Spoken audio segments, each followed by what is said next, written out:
So that was a good 2-hour session with Matt on the playing field in Clare. 31 degrees of heat. It was a belter, absolutely blinding.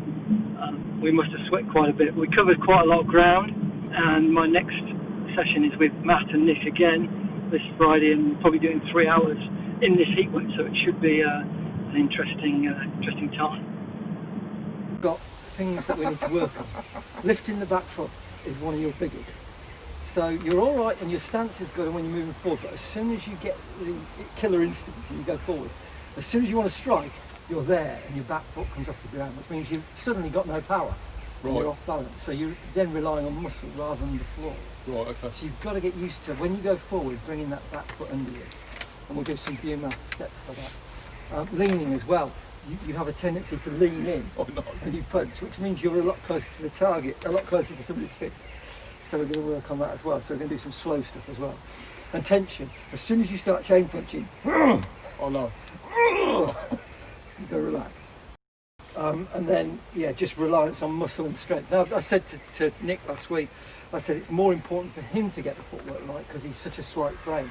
Yeah. His footwork has to be immaculate because he has to be able to dot in and out. Yeah. You can get away with it to a certain extent because you're a big guy. Because so I'm big, I suppose I can power. But it gives you a weakness and it slows you down. So as soon as you tense, it slows you down. So if you go into Yijiki so from here, out in there, and then you're going to do forward step into Buma. Now critical here, try to keep your shoulders square. Oh, good, that's a good stance. Keep this quad locked out across that foot as well. What you're going to do is push off the back foot. Push off the back foot. Push off, come round, underneath, bring your hand round, underneath, intercept. So it's the front hand, but it's the Wusao, there's the back hand that comes through. Oh, I see, right, that's it. So you're intercepting, it's coming. And again, shoulders square on, make sure you're going forward that way. With your guard stance, push off the back foot. And again, smaller steps. I think your over-enthusiasm makes you take big steps as well. So you want to keep your small. And up, one more. Wusao comes round underneath. That's it. 1, 2, 3, 4, 5. So the problem comes because we start to do zigzags. So as soon as we get an offensive coming in, we're going to go out and in. So now your shoulders should be at 30 to 40 degrees because the opponent's there. What you've done is they've come down the centre line. They've come down here down your centre line. All you're doing is moving your centre line and then setting your line of attack through them. That's it. So that's where your biggest fault is because at this point you'll go like that. You lift the foot. Right, okay. Okay. Just keep that back foot down, basically. Yeah. Just keep the back foot down. Bang. Bang. Right. I'm going to do a straight right punch slowly, and I just want you to do a zigzag tartan. Okay, so you zag too far. Okay, so look. See how far out you've gone from me? So if you step in and punch, see, I need to be within striking range. Okay?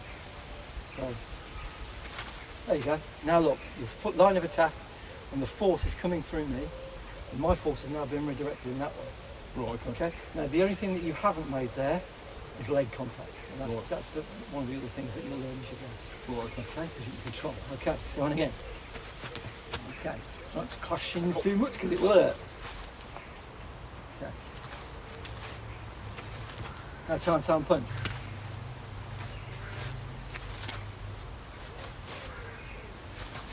Okay, try and take a slightly smaller step. Look, if you step and punch, look there, it's just that much. It's really tiny. There you go. See how much better that is? Yeah. Straight through to the target. Also, don't forget, when we're in application, when we're training Silentao, your tarn comes straight forward. So don't forget, in application, you're dropping it like the second section. Because fortunately you're taller than most people, but if I just do a tarn here, so if you punch and I do tarn, look, your arm is still in the way of the target. I haven't got it. But if I do a dropping tarn, it drops you down and now I've got a clear way for the target. So always drop it down. You'll probably have less because you're not going to have as many people as tall as you. Relax the tarn. So now.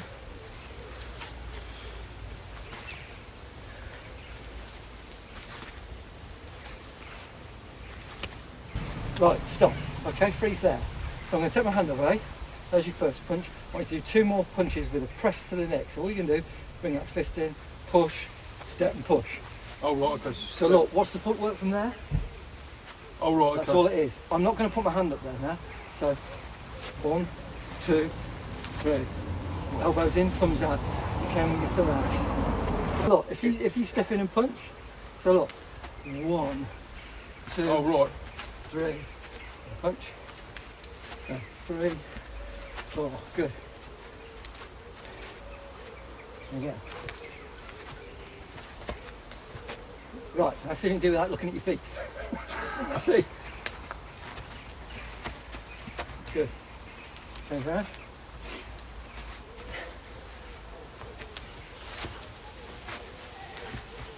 Weight came forward, your heel came off the ground. Keep your heel on the ground.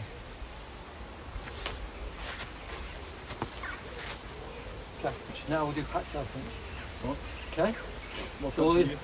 so if you come in, look, step, punch, punch, punch. So I'm going to punch, step, punch. Good.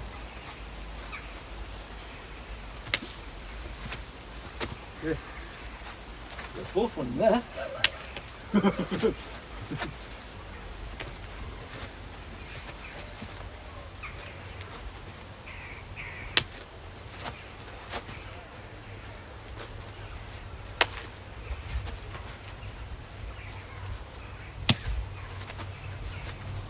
Laps are next.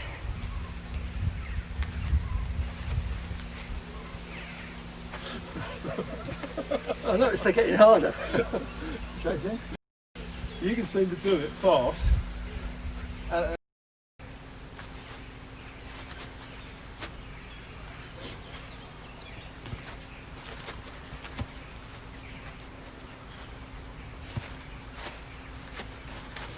The other thing we can do is a straight lateral, as I said. So if you come in pack-side punch, Right. okay, and the same again. So all I do is leave my hand in there. So I'm not resisting you really, I'm not making it stiff. You just turn your But hand yeah, around. so I'm just turning it round to that. And if we do that as a technique, so again. And you see the problem? Because you're tall, your arms are in the way. When I come in here, there, bang, step, step. Right. It's the heat of the sun. Yeah.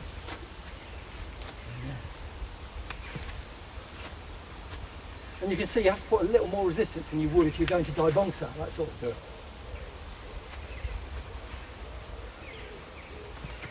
Oh! Sorry. That's all right. Wouldn't be the first time, did it? Treat you be going over there go. The side I step's did- really important with this if you're going to step out, because look, if you step in and punch, sorry, tap down punch, so it takes me out of the line straight away. And look, now, although you're taller than me, I've lapped coming down.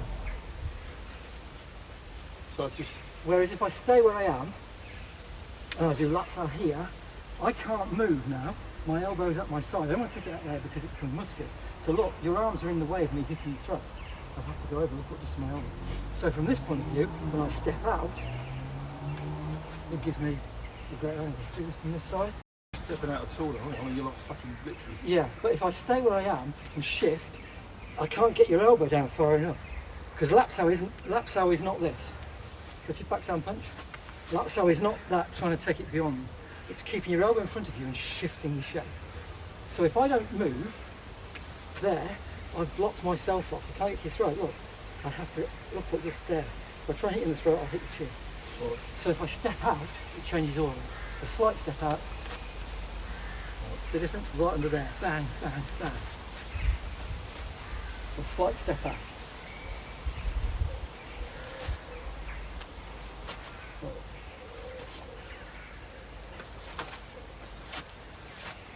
Keep your elbows down, and then you'll have to hit them in the throat.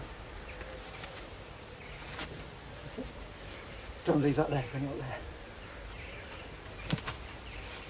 That's it. Good.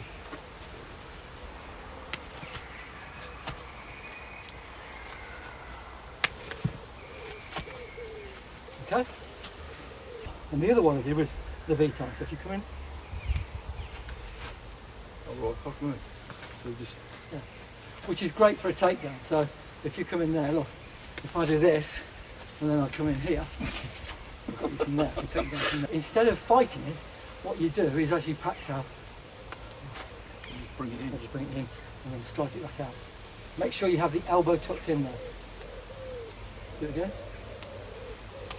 If I have the elbow out, it lifts you. If I have the elbow in, Oh, right, okay. don't keep it stiff. Yeah. And step through with it.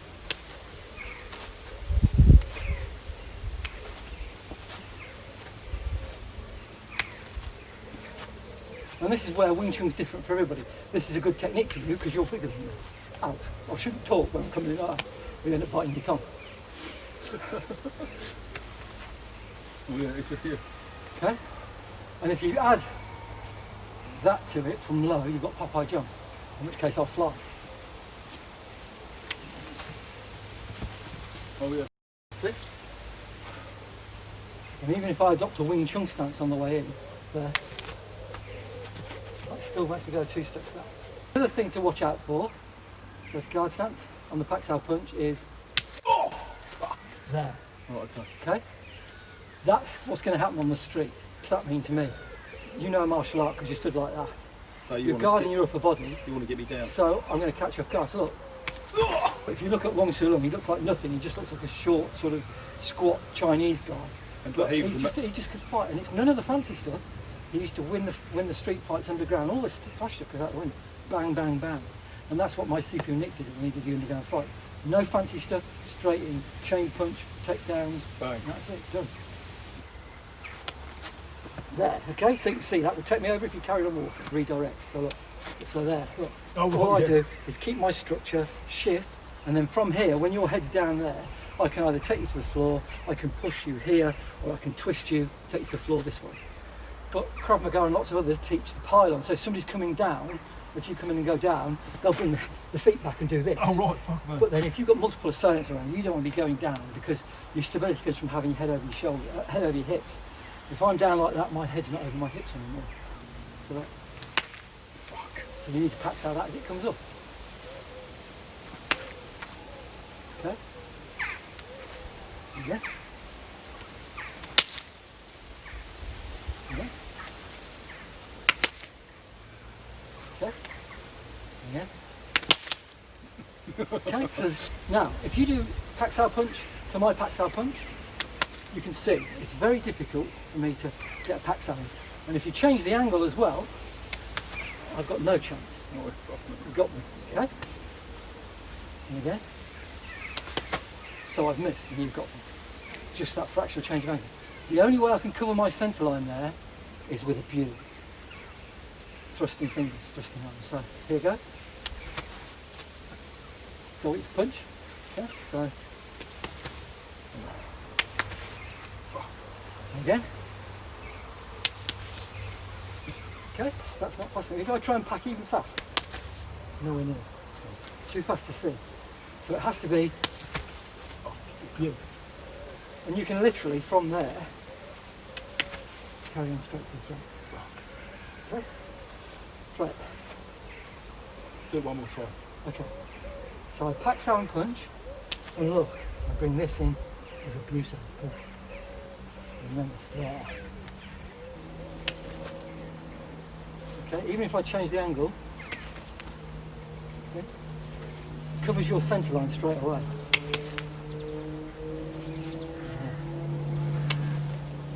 No matter how fast I go,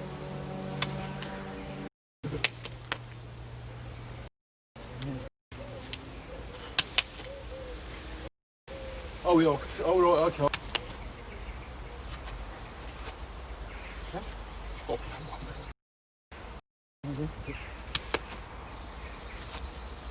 reality should be that way. yeah. Nearly there. So you always need to be ready with your hand either as a wusa or ready to go into bong sao.